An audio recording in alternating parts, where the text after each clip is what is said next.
Isang mapagpalang araw muli sa inyong lahat, mga kalingap! Narito na naman si Kalingap Jago upang maghatid sa inyo ng pinaka-latest na mga balita o updates tungkol kay Kalingap Rob. At sa kanyang panibagong video o latest video niya ay muli niyang binalikan ang Tres Marias at binisita ang pabahay na pinapagawa para sa Tres Marias.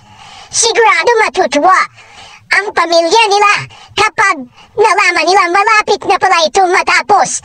Take note mga kalingap, sa pagpapagawa ni Kalingap Rob sa bahay na ito ay walang sponsor ang nagbigay ng tulong. Ang pinagawa niya sa bahay na ito ay nagmula sa kanyang mga views sa bawat vlog niya sa Tres Marias.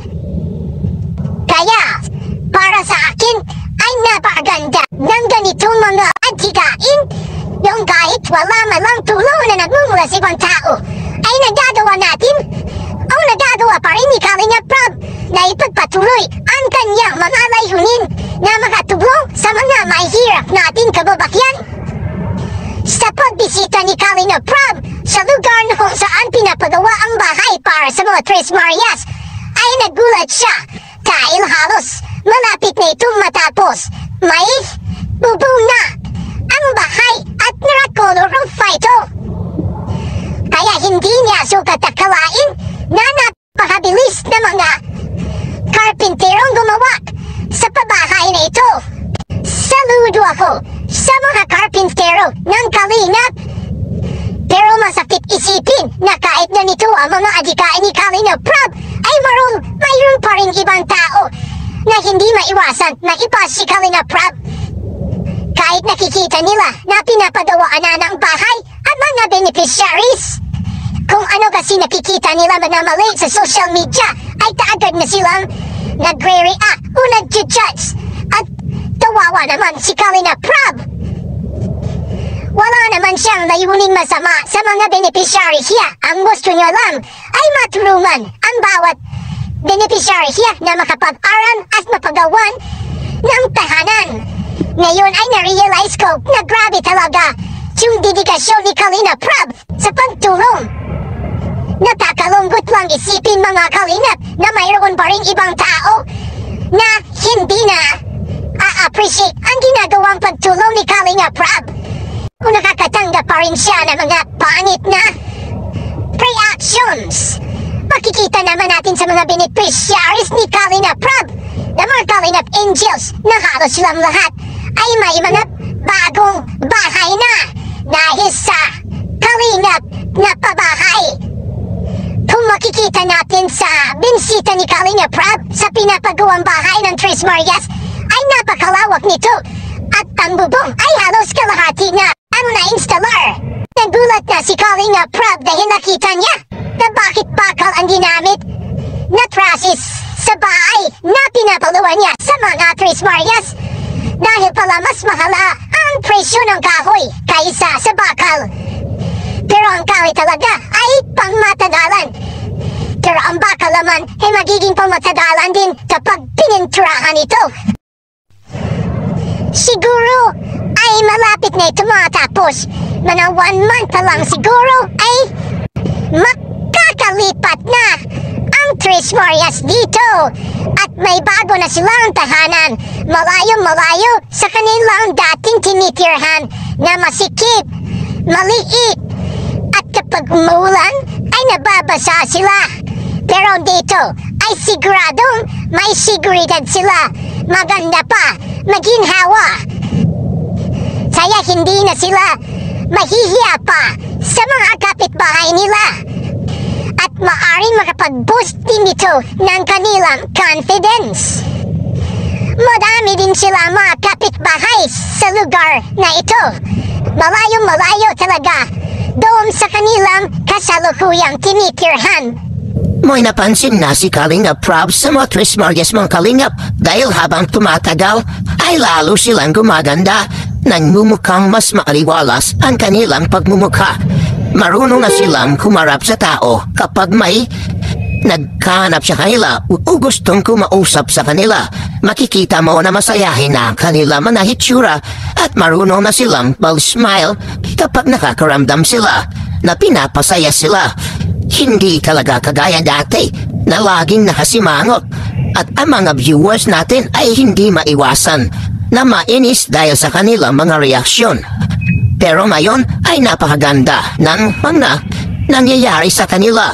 Halos nag-level up na sila at ay hindi malang sila marunong mag-ayos ng kanilang itsura kapag may bumibisita sa kanila ang grupo ni Kalinga Prab at ang K-Boys. Pero ngayon ay makikita natin na halos ang gaganda na ng kanila itsura. Marunong na silang mag-ayos na mukha, mag-supply ng buhok at napakaganda ng kanilang aura kapag iyong makikita. Si Bia, si Melissa, si Chris ang tinagurian dati ng mga batang zombies dahil sa kanilang ugali na kapag naglalakad sa kalsada ay magkakasabay at hindi malang namamansin sa mga tao nakakasabay nila o nakakasalubo nila. Lagi lang ito nakayuko kapag naglalakad sa daan.